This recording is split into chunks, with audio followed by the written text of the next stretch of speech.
আসসালামু আলাইকুম, doctor ARM Jamil বলছি। আশা করি যে যেখানে আছেন ভালো আছেন। আমাদের আজকের আলোচনার বিষয় ভিটামিন বি ওয়ান, অর্থাৎ ভিটামিন বি ওয়ানের মেইন নাম হচ্ছে থায়ামিন। ভিটামিন বি ওয়ান খুবই গুরুত্বপূর্ণ, কারণ ভিটামিন বি ওয়ান আমাদের এনার্জি প্রোডাকশনে খুবই গুরুত্বপূর্ণ ভূমিকা পালন করে। আমাদের কোষে যে এটিপি তৈরি হয় সেটার জন্য খুবই কার্যকর ভূমিকা পালন করে, এবং এটার অভাব হলে অনেক সিমটম আসে, যে সিমটমগুলো আমরা অনেক রোগের সাথে ম্যাচিং হয়ে যায় বা মিমিক্রি হয়। এবং আমরা যদি না জানি যেটা ভিটামিন বি ওয়ানের ঘাটতির কারণে হচ্ছে, তাহলে হয়তো আমরা প্রপার ট্রিটমেন্টটা নিতে পারবো না। হ্যাঁ, তো এই ইনফরমেশনটা আজকে শেয়ার করছি। তো চলুন দেখি আমরা। তো ভিটামিন বি ওয়ানে যেটা হয়, ভিটামিন বি ওয়ান ইজ একটা ওয়াটার সলিউবল ভিটামিন, অর্থাৎ এটা বডিতে যে ওয়াটার থাকে ব্লাডে মিশে যাচ্ছে, এবং এটা বডিতে স্টোর করে না।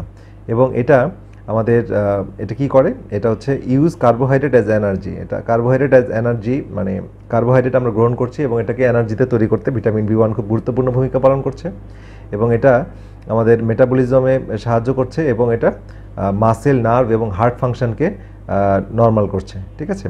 এবং এটা কি করতেছে, এবং এটা হচ্ছে আমাদের সেলুলার ফাংশন, অর্থাৎ এটিপি তৈরি করতে এটা খুব গুরুত্বপূর্ণ ভূমিকা পালন করছে। এখন আমরা দেখি ভিটামিন বি ওয়ান কত রকমের আছে। সাধারণত vitamin B one water soluble হিসেবেই পাওয়া যায়।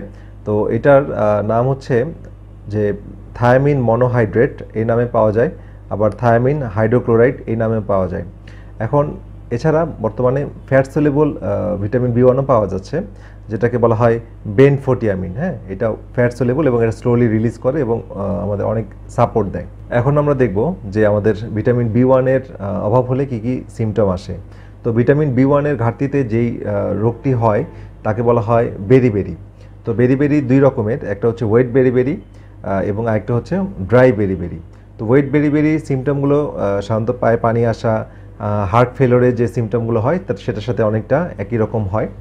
তো আর ওয়েট বেরিবেরি মাসেল এবং নার্ভের উপরে তার প্রভাবটা ফেলে, ড্রাই বেরিবেরিতে, সরি।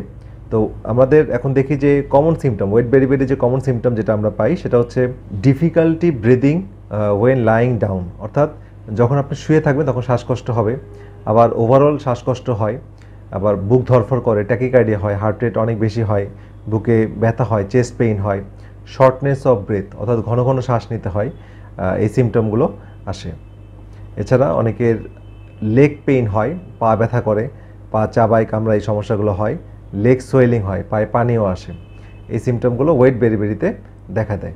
এখন আমরা দেখব যে ড্রাই বেরিবেরিতে কী কী সিমটম আমরা পাই। তো ড্রাই বেরিবেরি বলেছি মাসেল এবং নার্ভের উপর তার প্রভাবটা ফেলে, এবং ড্রাই বেরিবেরিতে যে ভিটামিন বি ওয়ানের ঘাটতি হয় সেখানে কনফিউশন হয়, অর্থাৎ আমাদের অনেক সময় ব্রেনে এত কনফিউশন হয় যে আমরা বুঝতে পারি না যে কী করব না, আমরা দ্বিধান্বিত হয়ে পড়ি।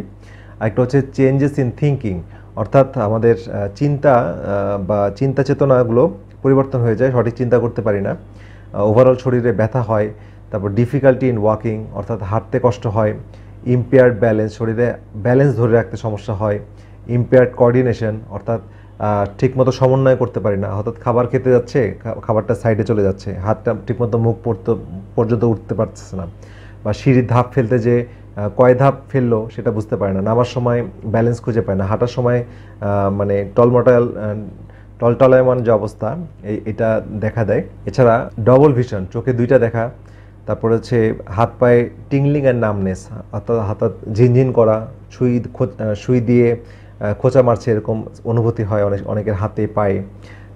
তারপরে হচ্ছে হাত এবং পায়ে ভাইব্রেশন হয়, হ্যাঁ, যে মনে হচ্ছে যে কাঁপতেছে, এরকম একটা সিমটম হয়, ভাইব্রেশন হচ্ছে এরকম অনুভূতি হয়, হঠাৎ করে শরীর কেঁপে উঠে, এই ধরনের সিমটম হয়। স্লার্ড স্পিচ, অর্থাৎ কথা জড়িয়ে যাচ্ছে, তোতলামি হচ্ছে, এই ধরনের সিমটম আসে। তারপরে হচ্ছে আমাদের বিভিন্ন ধরনের উইকনেস, দুর্বলতা আসে, এবং অনেক সময় বমি আসে, বমি ভাব হয়। এবং যদি আমাদের সিভিয়ার টাইপের সিমটম হয় তাহলে আমাদের স্লারিং অফ স্পিচ হয়, অর্থাৎ কথা খুবই জড়িয়ে যায়, আমরা কথাই বলতে পারি না এবং শ্বাস নিতে পারি না। এই সিমটমগুলো সিভিয়ার টাইপের যখন থায়ামিন ডেফিসিয়েন্সি হয় তখন এটা হয়, এটা একটা ইমার্জেন্সি, তখন আমাদের হসপিটালাইজ ভর্তি হয়ে আমাদের ব্লাডের একবারে ভেইনের মাধ্যমে, শিরার মাধ্যমে থায়ামিন দিতে হয়। তো এই সিমটমগুলো আমরা দেখলাম যে থায়ামিনের ঘাটতি হলে কী কী সিমটমগুলো আমাদের শরীরে দেখা যাচ্ছে, ঠিক আছে। এখন এই যে থায়ামিন যে বিষয়টা, থায়ামিনের যে ব্যাপারটা বললাম, যে থায়ামিন যদি আমরা এখন আমাদের থায়ামিন রিপ্লেস যদি করি তাহলে আমাদের এই এনার্জি মেটাবলিজম, অর্থাৎ শরীরে এনার্জি চলে আসবে, আমাদের স্টমাক অ্যাসিড এবং ডাইজেশনের ক্ষেত্রে হেল্প করে, কারণ পাকস্থলীর অ্যাসিড তৈরি করতে সাহায্য করে এবং পাকস্থলী থেকে খাবার যে নেমে আসার যে গতি, হ্যাঁ, এই গতিটা বা পেরিস্টালসিস যেটা, এইটা মেনটেন করে। এবং এটার অভাব হলে মেডিকেল ভাষায় বলা হয় গ্যাস্ট্রোপ্যারেসিস, অর্থাৎ খাবারগুলো স্ট্যাগনেন্ট হয়ে থাকে, ডাইজেশনের পরে মলগুলো স্ট্যাগনেন্ট হয়ে থাকে, তখন এটা পায়খানা কষা হয়, সমস্যা হয়। এছাড়া আমাদের ভিশন, আমাদের চোখের দৃষ্টিশক্তি ইমপ্রুভমেন্ট করতে সাহায্য করে, আমাদের স্পোর্টস এবং কার্ডিওভাস্কুলার হেলথকে ইমপ্রুভ করে, অর্থাৎ আমাদের অ্যাথলেটিক পারফরমেন্স বাড়ায়, হার্টের ফাংশনকে বাড়ায়, আমাদের মুডকে, মন মেজাজকে ভালো রাখে। অনেকের মন মেজাজ তিরিক্ষ থাকে, কনসেন্ট্রেশন কমে যায়, এই সমস্যাগুলো ইমপ্রুভ করে। লার্নিং বিষয়গুলো, অর্থাৎ আমাদের শেখার যে শক্তিটা বা শেখার যে ক্যাপাসিটি, সেটা আমাদের ইমপ্রুভ করে, আমাদের ব্রেইন হেলথকে ইমপ্রুভ করে, আমাদের ক্রেভিং, কার্বসের মানে অতিরিক্ত কার্বোহাইড্রেট খাওয়ার প্রতি যে চাহিদা, এটা কমিয়ে আনে এবং আমাদের নার্ভ ড্যামেজকে প্রিভেন্ট করে, যে কারণে আমাদের হাত পা ঝিনঝিন শিনশিন করা বা যে ব্যালেন্সের যে সমস্যাগুলো, এগুলো ওভারকাম হয়। তো এখন আমরা দেখলাম যে আসলে ভিটামিন B1 আসলে অনেক কাজ করে এবং এটা আমাদের শরীরে অনেক বেশি প্রয়োজন। এখন আমরা দেখব যে এর সোর্সগুলো কি, ঠিক আছে? তো এর সোর্সের মধ্যে যে অংশটা আমরা আজকে দেখব সেটা হচ্ছে কোথা থেকে আমরা ভিটামিন B1টা পেতে পারি। সেটা হচ্ছে আমরা খাবারের মাধ্যমে পেতে পারি, সেক্ষেত্রে নিউট্রিশনাল ইস্ট নাম্বার 1 বলবো, এবং বিভিন্ন ধরনের খোসা জাতীয়, যেমন আমরা ঢেঁকিছাটা লাল চাল খেলে এর যে খোসাটা এখানে পাচ্ছি, গমের খোসাতে পাই, ভুট্টার খোসাতে পাই, মানে ফাইবারের মধ্যে পাচ্ছি, খোসাতে পাচ্ছি। এছাড়া হচ্ছে আমাদের বিভিন্ন ধরনের সিড, হ্যাঁ, সিডে পাচ্ছি, তারপরে হচ্ছে আমাদের সামুদ্রিক বিভিন্ন শৈবালে পাচ্ছি, তারপর সানফ্লাওয়ার সিডে পাচ্ছি, তারপর স্পিরুলিনাতে পাচ্ছি, তারপরে ম্যাকাডেমিয়া নাট, এটা স্পেশাল টাইপের বাদাম, সেখানে পর্যাপ্ত আছে।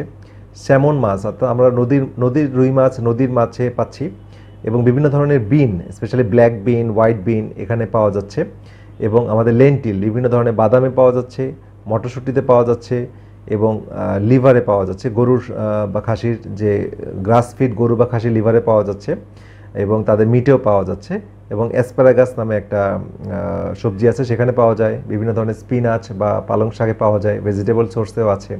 তো এই সোর্সগুলো থেকে আমাদের আসলে ভিটামিন বি গ্রহণ করতে হবে। এছাড়া বিশেষ প্রয়োজনে সাপ্লিমেন্ট হিসেবে ভিটামিন B1 দেওয়া প্রয়োজন হয়, ভিটামিন ডি, এবং এই বিষয়ে সিদ্ধান্ত অবশ্যই আপনার চিকিৎসক নেবেন যে আপনার সাপ্লিমেন্টেশন প্রয়োজন হবে কিনা।